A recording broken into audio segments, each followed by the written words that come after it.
Mister বিস্টের career কি এখানেই শেষ? ফলোয়ার কমে যাচ্ছে মিস্টার বিস্টের। কে হবে নতুন ইউটিউব কিং? মিস্টার বিস্ট এখন আর আগের মতো নেই। কি হবে? আমি যদি আপনাদেরকে বলি মিস্টার বিস্টের ক্যারিয়ার শেষের দিকে। হঠাৎ করে কেন একজন কন্টেন্ট ক্রিয়েটর আরেকজন কন্টেন্ট ক্রিয়েটরের সম্পর্কে এই কথাটি বলবে? মিস্টার বিস্ট ওয়ার্ল্ডের নাম্বার 1 ইউটিউবার। পুরো বিশ্বে প্রায় 400 মিলিয়নের কাছাকাছি মানুষ তার ভিডিওগুলো দেখে এন্টারটেইন হয়ে থাকে। রিসেন্ট কিছু ভিডিও এবং আমার তথ্য মতো যদি মানেন, তার ক্যারিয়ার শেষের পথে। আপনারা হয়তো লক্ষ্যই করতে পারবেন যে মিস্টার বিস্ট এখন তার আগের রূপে নেই। সে এখন কন্টেন্ট ছাড়ে, কিন্তু কন্টেন্টগুলো অনেকটাই সিমিলার টাইপের হয়ে থাকে, বিশেষ করে চ্যালেঞ্জিং। আপনারা তার পুরাতন ভিডিওর ভিউজ দেখতে পাচ্ছেন এবং বর্তমান নতুন ভিডিওর ভিউজগুলো দেখুন।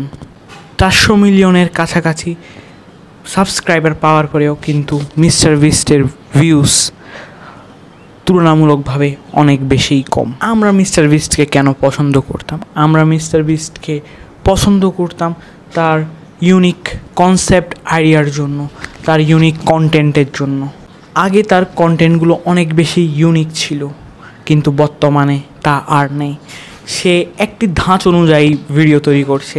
যেমন আমি আপনাদেরকে উদাহরণও দিতে পারবো। তার প্রথম নতুন কন্টেন্ট যেগুলো ছাড়ছে, তার প্রথম টপিক হলো সেলিব্রিটিসদেরকে নিয়ে ভিডিওস তৈরি। যেমন ভালো ভালো অ্যাথলিটসরা যেই কাজগুলো পারে, আমরা সাধারণ কন্টেন্ট ক্রিয়েটররা কি ওই কাজগুলো করতে পারবো কি না, ওইটি নিয়ে ভিডিও করে থাকে। দ্বিতীয়ত, তিনি বিভিন্ন কন্টেন্ট ক্রিয়েটর এবং সাধারণ মানুষদেরকে ডাকেন তার বিভিন্ন চ্যালেঞ্জে অংশ নেওয়ার জন্য। আর তৃতীয় নং কন্টেন্টটি হলো তিনি বিভিন্ন লাক্সারিয়াস জায়গায় ঘোরাফেরা করেন।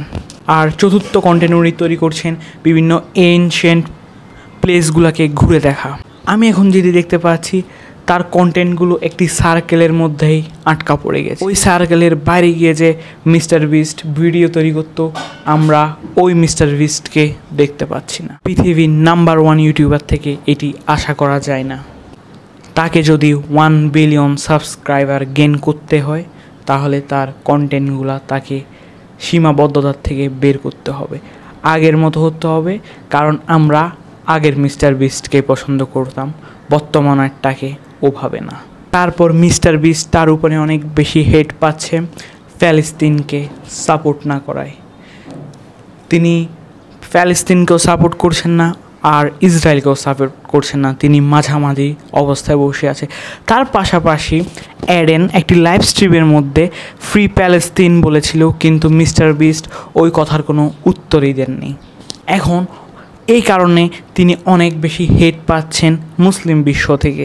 অ্যান্ড আমি আপনাদেরকে বলতে চাই, আমি বাংলাদেশ থেকে বিশ্বের নাম্বার 1 ইউটিউবার হতে চাই, এবং তার জন্য দরকার আমার 1 বিলিয়ন সাবস্ক্রাইবার। আমি চাই আমার দেশকে আমি রিপ্রেজেন্ট করতে পুরো ওয়ার্ল্ডের কাছে। এই জিনিসটির জন্য একটি জিনিসই প্রয়োজন, আপনাদের লাইক, কমেন্ট, শেয়ার এবং অবশ্যই সাবস্ক্রাইব। এবং ধন্যবাদ আপনাদের সবাইকে আমাকে 300 সাবস্ক্রাইবার দেওয়ার জন্য।